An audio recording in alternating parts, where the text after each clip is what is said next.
Welcome to Krishna tube teachers. आज की video में हम पढ़ने वाले हैं एटॉमिक ऑर्बिटल्स के बारे में कि एटॉमिक ऑर्बिटल्स क्या होते हैं और ये कितने प्रकार के होते हैं। तो चलिए स्टार्ट करते हैं। So what is the atomic orbital? It represents the probability of finding of electron of an atom in any specific region around the atom's nucleus। हमारे किसी एटम का अगर न्यूक्लियस है तो ऐसा वह रीजन, स्पेसिफिक रीजन जिसमें इलेक्ट्रॉन के पाए जाने की संभावना होती है, उसे एटॉमिक ऑर्बिटल्स कहते हैं। जैसे हमारे एटम का न्यूक्लियस है, एटम के चारों ओर का वह क्षेत्र जहाँ पर इलेक्ट्रॉन के पाए जाने की संभावना होती है, उसे एटॉमिक ऑर्बिटल कहते हैं।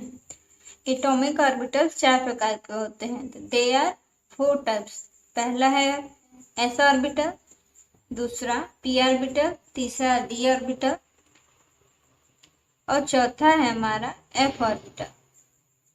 हमारे एटॉमिक ऑर्बिटल 4 प्रकार के होते हैं। S orbital, P orbital, D orbital, F orbital. इसे एस पी डी एफ के शॉर्ट फॉर्म में भी याद रख सकते हैं। तो आइए देखते हैं हमारा एस ऑर्बिटल क्या होता है। बारी बारी से सबका डिफिनेशन देखेंगे कि ये कैसे होते हैं, क्या होते हैं। तो हम पहले एस ऑर्बिटल के बारे में पढ़ेंगे। तो हमारा पहला प्रकार क्या है? ऑर्बिटल का पहला प्रकार एस ऑर्बिटल है और यह it is spherical in shape. जो हमारा एस ऑर्बिटल है उसकी शेप स्फेरिकल होती है। स्फेरिकल मतलब जैसे हम गेंद देखते हैं ना, वैसे ही, जिसमें जैसे ये हमारा एक्स वाई और जेड एक्सिस है। तो हम अगर एस ऑर्बिटल बनाएं तो यह एक स्फेरिकल शेप की होती है, क्योंकि बना नहीं है लेकिन ये स्फेरिकल ही है। एस ऑर्बिटल हमारा स्फेरिकल इन शेप होता है। स्फेरिकल शेप मतलब गोलाकार, ऐसा शेप जैसे हम गेंद देखते हैं या फुटबॉल है हमारा, वो स्फेरिकल शेप का है, वैसे ही हमारा एस ऑर्बिटल भी होता है। It is non directional. Non directional का मतलब कि अगर हम एस ऑर्बिटल के सेंटर से किसी भी डायरेक्शन में जाएं, हमें बराबर दूरी तय करनी। अगर हम एस ऑर्बिटल से एक्स एक्सिस पर जाते हैं तो हमें उतनी ही दूरी तय करनी पड़ेगी जितना सेंटर से वाई एक्सिस पर जाने में दूरी तय करनी पड़ेगी, और उतना ही जेड एक्सिस पे। तो हमारा जो ऑर्बिटल है 3D है। जो ऑर्बिटल की शेप हम देखते हैं वो 3D शेप में देखते हैं, इसलिए एक्स वाई और जेड तीनों एक्सिस में हम देखेंगे। तो हमारा नॉन डायरेक्शनल है, मतलब किसी भी किधर भी जाए हमें इलेक्ट्रॉन सेम डायरेक्शन में मिलेगा। इधर भी जाए तो हमें उतनी ही दूरी तय करनी पड़ेगी, चाहे हम जहाँ भी जाए हमें दूरी बराबर तय करनी पड़ेगी। किसी एक दिशा में हम नहीं देख सकते कि इलेक्ट्रॉन यहाँ पे है या नहीं है। In S orbital electron density is equal in all direction. इसमें ये कह रहा है कि जो हमारा एस ऑर्बिटल है उसमें इलेक्ट्रॉन डेंसिटी जो है सभी दिशाओं में बराबर होती है। इलेक्ट्रॉन डेंसिटी का मतलब जहाँ पे इलेक्ट्रॉन पाए जाते हैं। तो इलेक्ट्रॉन पाए जाने का मतलब कि ऐसा कोई भी रीजन नहीं है कि हमें इलेक्ट्रॉन नहीं मिलेगा। अगर हम यहाँ से इस दिशा में जाएं या फिर इस दिशा में जाएं, हमें इलेक्ट्रॉन के पाए जाने की जो संभावना है वो सब जगह बराबर है। In S orbital nodal plane is 0। Nodal plane का मतलब ऐसा स्पेस जहाँ पे इलेक्ट्रॉन डेंसिटी 0 होती है।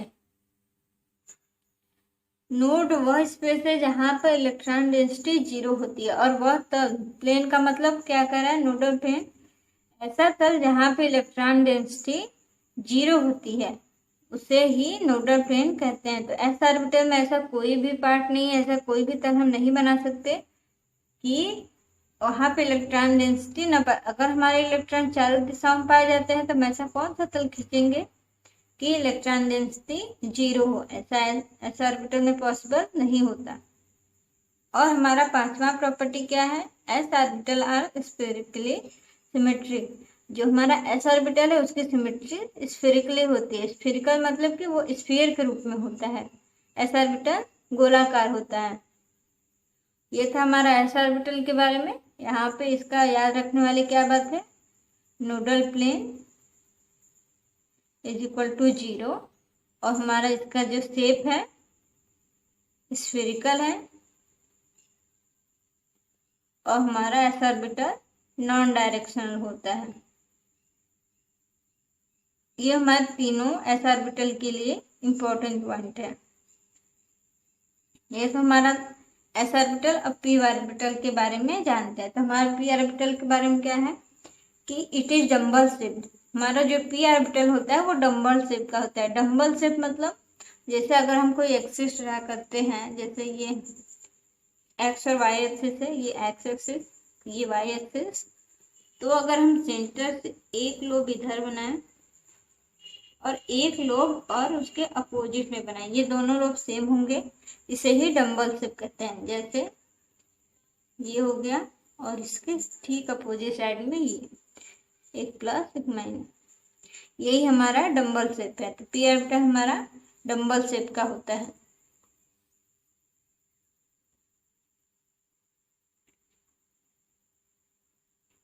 और दूसरा प्रॉपर्टी क्या है, इट इज डायरेक्शनल।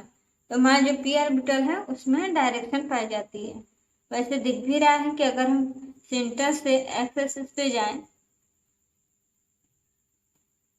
अगर हम सेंटर से एक्स एक्सिस के पॉजिटिव साइड की तरफ जाएं तब हमें लोब मिलता है, और अगर हम नेगेटिव साइड में जाएं तब हमें लोब मिलता है। बाकी ऊपर नीचे दाएं बाएं कहीं भी इसका लोब नहीं पाया जाता। तो हमारे पी ऑर्बिटल में क्या है, डायरेक्शन है। अगर हम इसी दिशा में जाते हैं तो हमें मिलेगा पी ऑर्बिटल, नहीं तो नहीं मिलेगा। और इलेक्ट्रॉन डेंसिटी भी देख सकते हैं कि चारों तरफ बराबर नहीं है। ये हमारा पी ऑर्बिटल है, ये एक्स डैश, ये वाई डैश। हमारा तीसरा प्रॉपर्टी क्या है, nodal plane is equal to 1। तो नोडल प्लेन का मतलब इलेक्ट्रॉन डेंसिटी 0 होगी। तो यहाँ पे दिखा रहा है कि पी ऑर्बिटल में एक नोडल प्लेन पाया जाता है। मतलब कि ऐसा एक प्लेन पाया जाएगा जहां से अगर हम उस ऑर्बिटल को कट करें तो इलेक्ट्रॉन डेंसिटी 0 हो जाएगी। इलेक्ट्रॉन डेंसिटी 0 हो जाएगी, ऐसा हमें एक तल प्राप्त होगा। तो अगर जो हमारा एक्स एक्सिस पर ऑर्बिटल है उसे वाई एक्सिस पर कट करें तो हमें एक ऐसा प्लेन मिल जाएगा जहाँ पे इलेक्ट्रॉन डेंसिटी 0 है। अगर हम इसे इस प्लेन में वाई प्लेन में कट करते हैं तो हमें ऐसा एक प्लेन मिल जाएगा जहाँ पे इलेक्ट्रॉन डेंसिटी 0 होगी। तो यहाँ पे एक नोडल प्लेन पाया जाता है। Nodal plane in P orbital is equal to 1। और अब आगे बढ़ते हैं और यहाँ पर पी ऑर्बिटल के बारे में एक इम्पॉर्टेंट नोट्स क्या है, इसे नोट लिख के हम लिख सकते हैं कि electron density is equally distributed in 2 regions on opposite side of the nucleus. जो हमारा इलेक्ट्रॉन डेंसिटी है वो न्यूक्लियस के अपोजिट साइड में बराबर डिस्ट्रीब्यूट होती है। मतलब कि अगर जो हमारा ये डम्बल शेप है, अगर यहाँ पे हम न्यूक्लियस मानते हैं पी ऑर्बिटल है, तो इसके अपोजिट साइड में अगर हम इधर जाते हैं एक्स एक्सिस पे और इधर एक्स डैश एक्सिस पर आए तो हमें दोनों अपोजिट साइड में इलेक्ट्रॉन डेंसिटी इक्वल मिलता है। इसी को ये नोट्स कह रहा है कि इम्पोर्टेंट नोट्स है कि इलेक्ट्रॉन डेंसिटी अपोजिट डायरेक्शन में इक्वली डिस्ट्रीब्यूट होती है। और हमारा जो पी ऑर्बिटल है इसे भी नोट करके लिख सकते हैं, 3 डीजेनरेट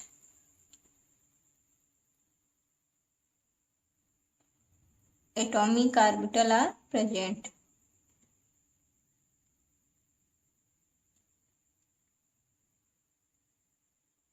जो हमारा पी ऑर्बिटल है उसमें 3 डीजेनरेट एटॉमिक ऑर्बिटल पाए जाते हैं, जिसका नाम है P X, P Y, P Z. इसे 3 डिब्बों के रूप में भी दिखाते हैं, इसे P X, P Y, P Z. P X, P Y, P Z. यहाँ पी एक्स से ही पता चल रहा है कि जो हमारा पी ऑर्बिटल है एक्स एक्सिस पे है, पी वाई वाई एक्सिस पे है, और जो पी जेड एटॉमिक ऑर्बिटल है वो जेड एक्सिस पे है। तो उसे ऐसे बनाते हैं, ये पी एक्स है जो हमारा पी ऑर्बिटल है, जो डम्बल शेप ऑर्बिटल है वो एक्स एक्सिस पे है, और जो हमारा पी वाई है वाई एक्सिस पे लाई करता है, और हमारा जो तीसरा एटॉमिक ऑर्बिटल है पी जेड, जेड एक्सिस पे लाई करता है। जो हमारे एटम्स के ऑर्बिटल के पाए जाने की प्रायिकता है वो 3D स्पेस में है। एटम के चारों ओर 3D स्पेस में probability of finding of electron हमारा एटॉमिक ऑर्बिटल है। तो हम एक्स, वाई और जेड तीनों एक्सिस को लेकर चलते हैं। तो हमारा P X, P Y, P Z हमारा 3D जनरेट एटॉमिक ऑर्बिटल है। डी जनरेट मतलब डी जनरेट ऐसा एटॉमिक ऑर्बिटल जिसकी एनर्जी सेम है। अगर डी जनरेट कहा जा रहा है तो इसका मतलब है कि उस ऑर्बिटल की एनर्जी या उस जिसके लिए भी कहा जा रहा है उसकी एनर्जी सेम है। डी जनरेट का मतलब भी होता है एनर्जी का सेम होना। तो हमारा जो पी ऑर्बिटल है उसमें 3 डी जनरेट एटॉमिक ऑर्बिटल होते हैं।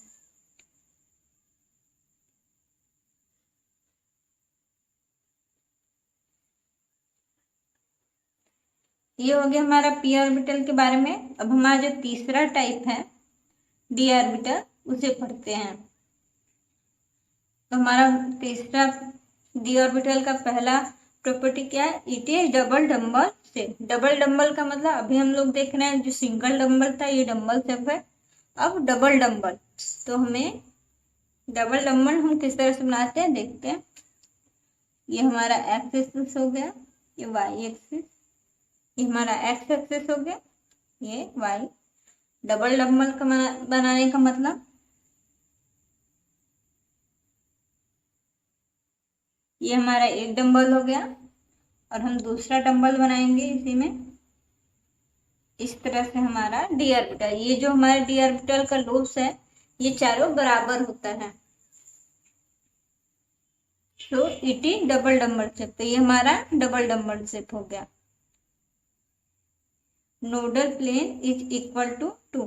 जो हमारा डी ऑर्बिटल है उसमें नोडल प्लेन 2 पाए जाते हैं। नोडल प्लेन का मतलब इलेक्ट्रॉन डेंसिटी इक्वल टू 0।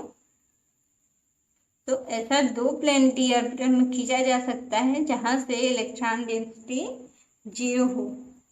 और जो हमारा डी ऑर्बिटल है उसके पास 5 डी जनरेट एटॉमिक ऑर्बिटल होते हैं। जो सब एटॉमिक ऑर्बिटल होते हैं डी के पास 5 डी जनरेट ऑर्बिटल्स होते हैं, जिसे D X Y, D Y Z, D X Z, D X square minus Y square और डी जेड स्क्वायर। ये हमारे पांचों डी जनरेट एटॉमिक ऑर्बिटल के नाम है। इसे इस तरह से लिखते हैं और इन्हें 5 डब्बों में बनाते हैं।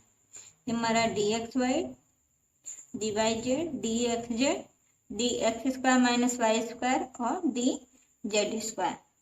ये 5 डी जनरेट एटॉमिक ऑर्बिटल्स है डी ऑर्बिटल के, डी ऑर्बिटल। और अब डी ऑर्बिटल के इन पांचों सब एटॉमिक ऑर्बिटल को डिटेल में देखते हैं। तो हमने डी ऑर्बिटल के जो पांचों सब एटॉमिक ऑर्बिटल है उसे बना लिया है पहले से ही। यहाँ बस हम समझेंगे कि ये कैसे बनता है।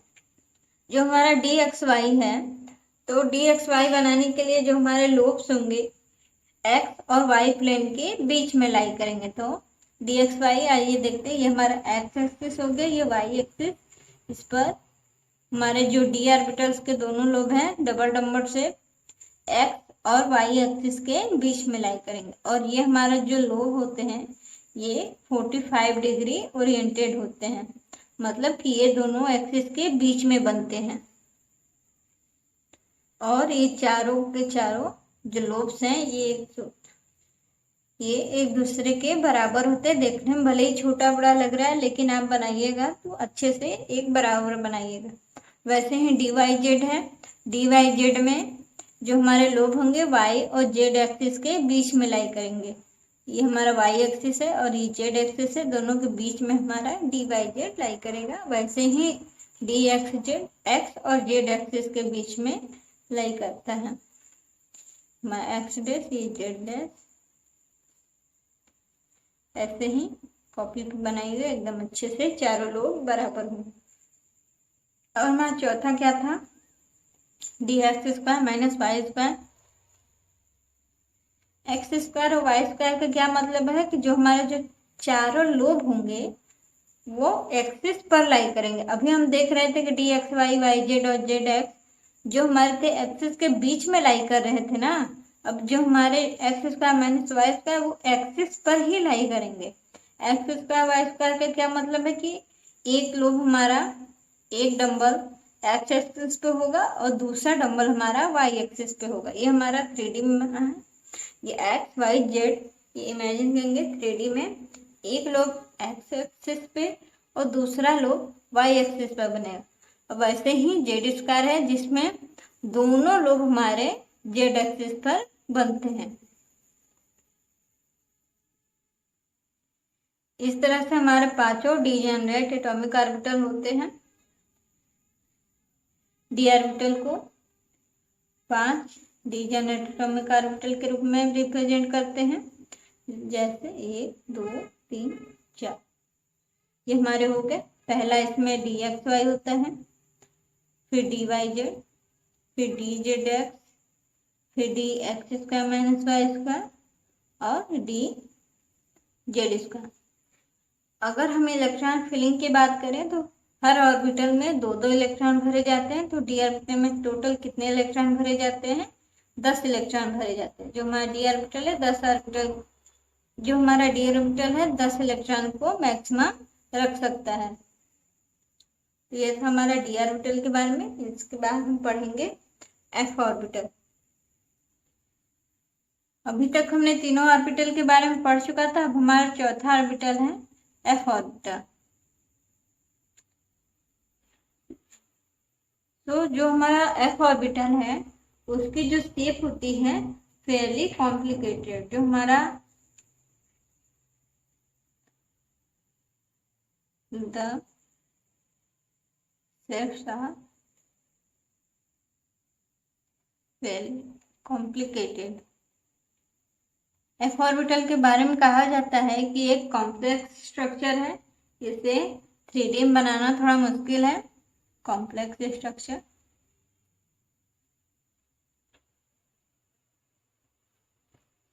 अगर आप चाहें तो गूगल कर सकते हैं, उस पर आप देख सकते हैं कि एफ ऑर्बिटल कैसी होती है। एफ ऑर्बिटल को 2D पेज पे बनाना थोड़ा मुश्किल होता है। तो थोड़ा सा एफ ऑर्बिटल के बारे में जान लेते हैं।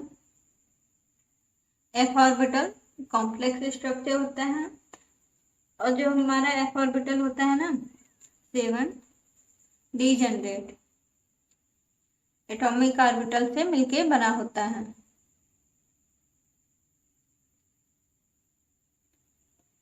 हमारा जो डी ऑर्बिटल, हमारा जो एफ ऑर्बिटल है 7 डीजेनरेट एटॉमिक ऑर्बिटल से मिलकर बनता है। 7 डीजेनरेट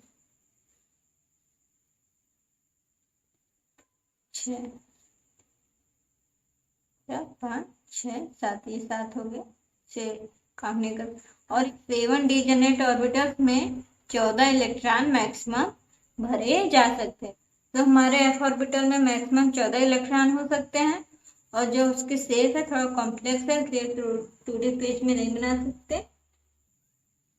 तो ये था हमारा एटॉमिक ऑर्बिटल। जो हमारे एटॉमिक ऑर्बिटल है 4 प्रकार के होते हैं। इसे 3D स्पेस में इमेजिन किया जाता है, क्योंकि जो हमारा मॉडर्न एटॉमिक कॉन्सेप्ट था वो वेव मैकेनिकल थ्योरी पर आधारित था। वेव मैकेनिकल थ्योरी मतलब कि उसमें इलेक्ट्रॉन को पार्टिकल नेचर और वेव नेचर दोनों एज्यूम किया था कि इलेक्ट्रॉन में हमारा वेव नेचर भी है और पार्टिकल नेचर है। वेव प्लस पार्टिकल नेचर दोनों पाया जाता है, इसलिए एटॉमिक ऑर्बिटल का कॉन्सेप्ट आया था 3D स्पेस में।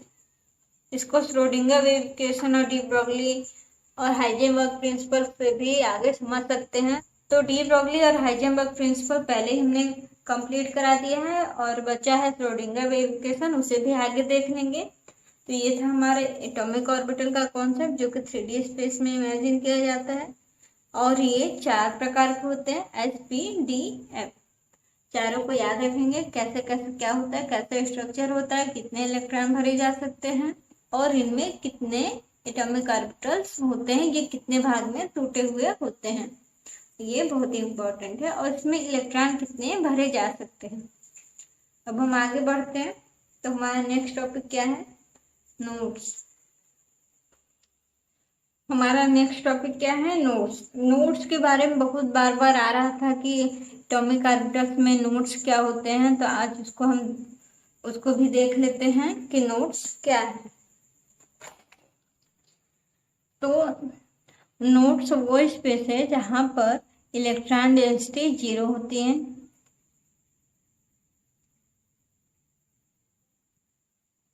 जो इलेक्ट्रॉन डेंसिटी हमारी इक्वल टू 0 होती है, मतलब वहां पर इलेक्ट्रॉन नहीं पाए जाते। नोड्स जहाँ होता है वहां पर इलेक्ट्रॉन नहीं पाए जाते, इतना सिंपल सी बात है। और वो नोडल प्लेन का मतलब ऐसा प्लेन जिसमें नोडल प्लेन ऐसा प्लेन जहां पर plane where electron density equal to 0। तो सिंपल सी बात है कि जो नोड है ऐसा स्पेस है जहां पर कि इलेक्ट्रॉन डेंसिटी 0, तो प्लेन तो वही बस प्लेन की बात है कि ऐसा प्लेन जहां पे इलेक्ट्रॉन डेंसिटी नहीं पाया जाता। नोड के बारे में हम बिल्कुल डीप में नहीं जाएंगे क्योंकि ये इतना इम्पोर्टेंट नहीं है। इसमें जो मेन पॉइंट्स है, इसका मेन फॉर्मूला है, उससे बस हम देखने वाले हैं और वही बार बार पूछा भी जाता है। तो नोड्स हमारे दो तरह के होते हैं, जिसमें पहला है हमारा रेडियल नोड। तो पहला है हमारा रेडियल नोड, इसे स्फेरिकल नोड के नाम से भी जाना जाता है। और दूसरा है हमारा एंगुलर नोड, इसे प्लेनर नोड के नाम से भी कोई कोई पढ़ाता है, लेकिन हमेशा मैक्सिमम में रेडियल नोड और एंगुलर नोड के नाम से ही मिलता है। हमारा इसका इम्पोर्टेंट फॉर्मूला क्या है, इसका जो इम्पोर्टेंट पार्ट है आइए देख लेते हैं। पहला है total number of node, total number of nodes of N orbital. जो हमारा एटॉमिक ऑर्बिटल दिया गया है उसमें टोटल नंबर ऑफ नोड्स कितना होता है, तो टोटल नंबर ऑफ नोड कितना होता है, n-1। बार बार पूछा जाता है कि हमारा दिए हुए एटॉमिक ऑर्बिटल में टोटल नोड कितना होता है, तो हमारा टोटल नोड कितना है, n-1। एन यहाँ पर क्या है, principal quantum number, principal quantum number. आप लोगों ने क्वांटम नंबर के बारे में 11th-12th में तो पढ़ा ही होगा, अगर नहीं पढ़ा होगा तो हम आगे पढ़ लेंगे, लेकिन यहाँ पे n इतना जान लीजिए कि यहाँ पे n प्रिंसिपल क्वांटम नंबर है। जो हमारा कोई दिया गया ऑर्बिटल है उसमें टोटल नोड, पूरे नोड कितने हैं, ये निकालने के लिए हमें बस सिंपल सा फॉर्मूला n-1 अप्लाई करना होता है। और इसका दूसरा फॉर्मूला क्या है, number of radial node.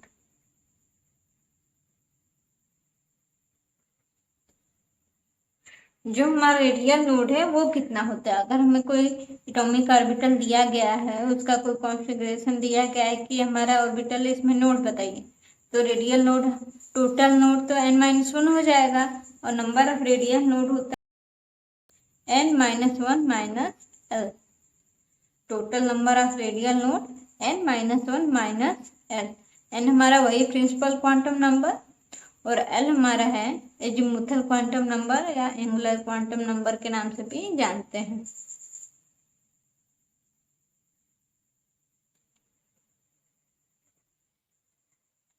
l हमारा एजीमुथल क्वांटम नंबर है यहाँ पे। और तीसरा हमारा जब टोटल नोड हो गया, रेडियल नोड हो गया, तो हमारा क्या होता है, एंगुलर नोड। तो total number of angular node of any atomic orbital, तो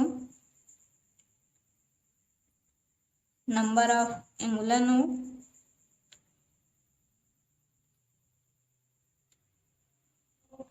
तो हमारा एंगुलर नोड कितना होगा, एल के बराबर। सिंपल सी बात है कि जब हमारा टोटल नोड n-1 हो गया और radial node n-1 minus L हो गया, तो एंगुलर नोड n होगा, तभी तो n-1 माइनस एल करेंगे। जैसे टोटल नोड क्या होगा, होगा radial node plus angular node. तो रेडियल नोड हमारा कितना है, n-1 माइनस एल, और प्लस हमारा एंगुलर नोड कितना है, प्लस एल, इक्वल टू कितना है, n-1। यही तो हमारा टोटल नोड का फॉर्मूला है। तो हमारा टोटल नोड कितना होता है, n-1, radial node n-1 minus L, और एंगुलर नोड एल होता है। ये तीनों मोस्ट इंपॉर्टेंट फॉर्मूला है और ये हमेशा पूछे भी जा सकते हैं। इसे नोट के रूप में भी एक अलग लिख सकते हैं। हमेशा इससे क्वेश्चन आता है कि रेडियल नोड कितना है, एंगुलर नोड कितना है, और हमारे एटॉमिक ऑर्बिटल का टोटल नोड कितना है।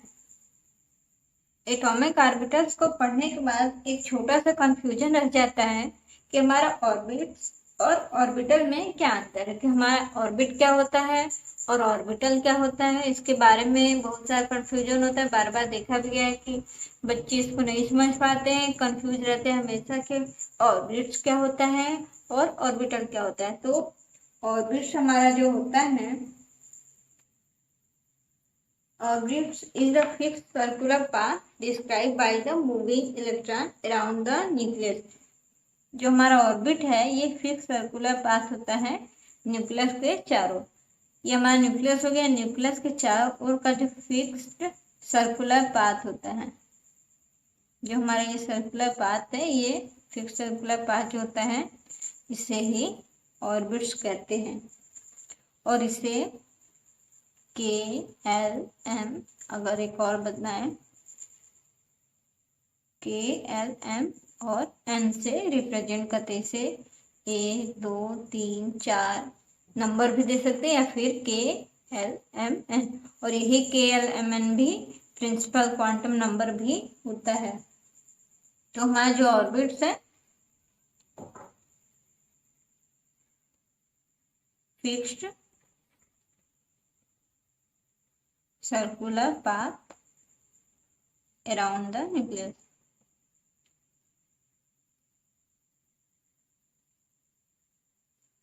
उसे ही ऑर्बिट्स कहते हैं। और यह एक प्लेनर स्ट्रक्चर होता है। और यह जो है, इन ऑर्बिट्स में हमारे इलेक्ट्रॉन घूमते रहते हैं। जो हमारा ऑर्बिट है इलेक्ट्रॉन के प्लेनर मोशन को रिप्रेजेंट करता है, represents the planar motion of electron. जो हमारा ऑर्बिट है एक फिक्स सर्कुलर पाथ होता है, और ऑर्बिट हमारे इलेक्ट्रॉन के प्लेनर मोशन को रिप्रेजेंट करता है। इसमें ये कहता है कि जो हमारा इलेक्ट्रॉन है न्यूक्लियस के चारों ओर फिक्स सर्कुलर पाथ में मोशन करता है। लेकिन जो हमारा ऑर्बिटर का कॉन्सेप्ट है वो कहता है कि न्यूक्लियस के चारों ओर का वह region, probability of finding of electron, जहां पे इलेक्ट्रॉन की पाए जाने की संभावना होती है, ऑर्बिटल कहते हैं। Orbitals means probability of finding of around the atom's nucleus।